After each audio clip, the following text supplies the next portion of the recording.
Firman Kudus Kebangunan Pagi dengan subjek umum Ministry Firman dan Penyaluran Allah bagi Ekonomi Allah.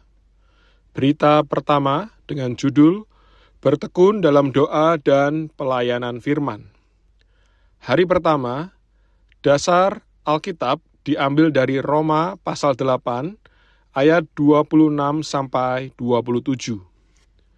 Demikian juga Roh membantu kita dalam kelemahan kita, sebab kita tidak tahu bagaimana sebenarnya harus berdoa, tetapi Roh sendiri menyampaikan permohonan kepada Allah dengan keluhan-keluhan yang tidak terucapkan. Dan Allah yang menyelidiki hati nurani mengetahui maksud Roh itu, yaitu bahwa Ia sesuai dengan kehendak Allah memohon untuk orang-orang kudus. Selamat pagi saudara-saudari. Mulai hari ini kita memasuki seri FKKP yang baru dengan subjek umum Ministry Firman Allah dan Penyaluran Allah bagi Ekonomi Allah. Seri ini ada 8 berita terbagi menjadi 2. 4 berita pertama berkaitan dengan Ministry Firman. Dan 4 berita kedua berkaitan dengan penyaluran Allah bagi ekonomi Allah. Di dalam berita pertama minggu ini, kita memiliki judul Bertekun dalam Doa dan Pelayanan Firman. Ada 2 angka Romawi. Romawi pertama berkaitan dengan tekun dalam doa. Kemudian dalam Romawi yang kedua, tekun dalam ministry atau pelayanan firman. Ini semua berdasar dari kitab Kisah Para Rasul pasal 6 ayat yang keempat. Poin Romawi 1a adalah definisi berdoa, yaitu menyadari bahwa kita bukan apa-apa dan bahwa kita tidak bisa melakukan apa-apa. Ini menyiratkan bahwa doa adalah penyangkalan diri yang sebenarnya. Seperti ayat hari ini, memakai Roma pasal 8 ayat 26-27, bahwa kita tidak tahu bagaimana sebenarnya harus berdoa. Dan roh itu, yaitu roh Allah, berbaur dengan roh kita untuk berdoa. Saudara Li pernah bertanya, saudara-saudari, apakah doa itu? Apa sebenarnya berdoa itu? Dan apakah makna dari doa? Banyak orang begitu mendengar kata doa langsung berpikir bahwa yang dimaksud adalah manusia datang ke hadapan Allah untuk mengajukan permohonan. Karena manusia berkekurangan, perlu suplai barang-barang jasmani, atau sakit, dan perlu kesembuhan, atau ada masalah-masalah lainnya, perlu penyelesaian. Karena itu, manusia pergi ke hadapan Allah, memintanya, menyuplai kebutuhannya, menyembuhkan penyakitnya, dan menyelesaikan masalah-masalahnya. Orang mengira inilah yang dimaksud dengan doa. Secara lahiriah, tampaknya dalam Alkitab juga terdapat contoh-contoh doa yang demikian. Misalnya, janda di dalam Lukas pasal 18, yang selalu datang kepada hakim, minta haknya dibela terhadap lawannya.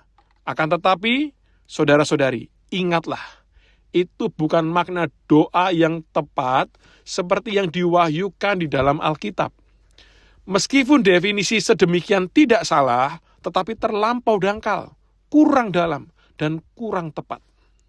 Jika kita ingin benar-benar mengetahui apakah doa itu, kita harus jelas bahwa doa bukan melulu manusia mengajukan permohonan di hadapan Allah untuk memenuhi kebutuhannya sendiri. Kita bisa menggunakan perkataan sederhana untuk berbicara mengenai definisi doa. Pertama, doa yang sejati adalah saling kontak antara Allah dengan manusia. Saya ulangi, pertama adalah doa yang sejati dan saling kontak antara Allah dengan manusia. Doa bukan hanya mengontak Allah, tetapi juga Allah mengontak manusia. Apabila dalam doa manusia tidak menjamah atau mengontak Allah, dan Allah tidak menjamah atau mengontak manusia, doa tersebut di bawah standar normal. Setiap doa yang memenuhi standar adalah doa yang saling mengalir dan saling kontak antara Allah dengan manusia. Allah dan manusia bagaikan aliran listrik yang mengalir ke dalam satu sama lain. Sulit dikatakan bahwa doa adalah Allah di dalam manusia secara sepihak atau manusia di dalam Allah secara sepihak. Menurut fakta dan pengalaman, doa adalah aliran antara Allah dengan manusia. Setiap doa yang benar-benar memenuhi standar pasti memiliki keadaan yang saling mengalir antara Allah dengan manusia. Sehingga manusia dapat menjamah Allah dan Allah dapat menjamah manusia. Karena itu, makna doa yang paling tinggi dan paling tepat adalah saling kontak antara Allah dengan manusia. Kedua, doa yang sejati juga berarti manusia menghirup Allah, seperti menghirup udara. Ketika Anda menghirup Allah secara sedemikian, dengan sendirinya Anda mendapatkan Allah. Sama ketika Anda menghirup udara, Anda menerima udara. Hasilnya, bukan hanya Allah didapatkan oleh Anda dan menjadi kenikmatan Anda, tetapi juga seluruh diri Anda akan ditaklukkan oleh Allah. Anda akan berpaling kepada Allah dan sepenuhnya Anda didapatkan oleh Allah. Semakin banyak berdoa, Anda akan semakin dipenuhi Allah. Semakin ditaklukkan Allah, didapatkan oleh Allah.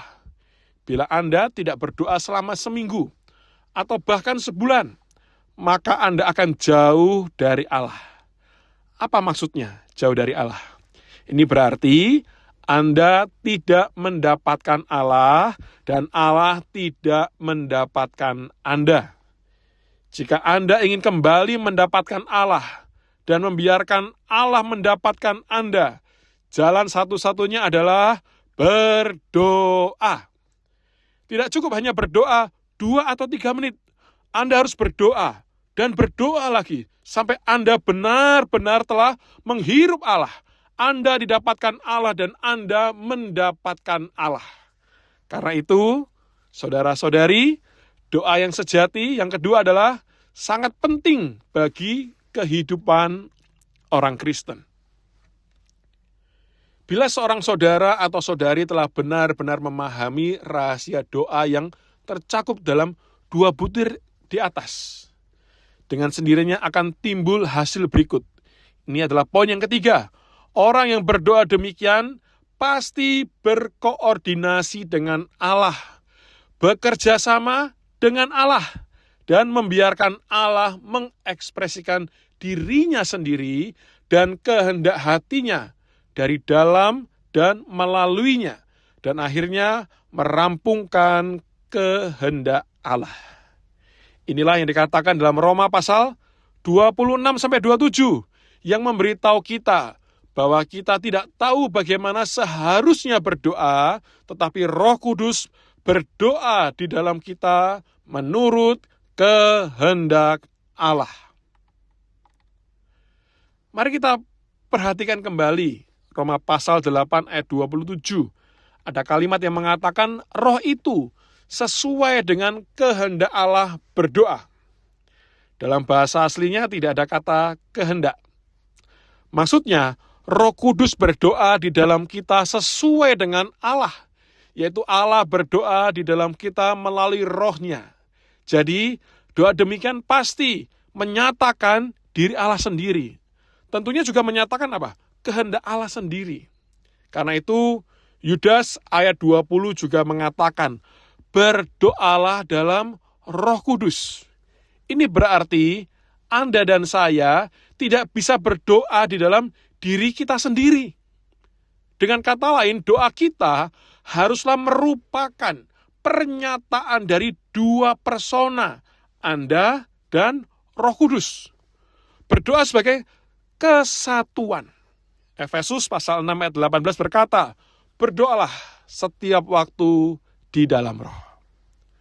Saudara-saudari, firman hari ini menunjukkan kepada kita bahwa doa yang sejati bukan sekedar mengajukan permohonan, melainkan saling kontak antara Allah dengan manusia.